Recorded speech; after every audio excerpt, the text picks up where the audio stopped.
How to pin a post on Reddit. Let's get started with the video. First, open the Reddit app on your device.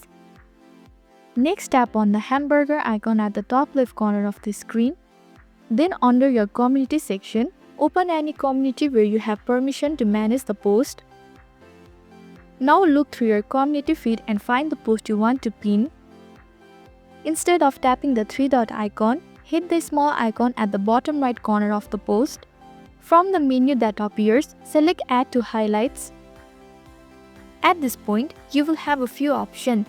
Add a label to describe your highlight. Then set a time duration for how long you want the post to stay pinned. However, you can simply skip this step if you want. Lastly, hit Add to pin the post to your highlight.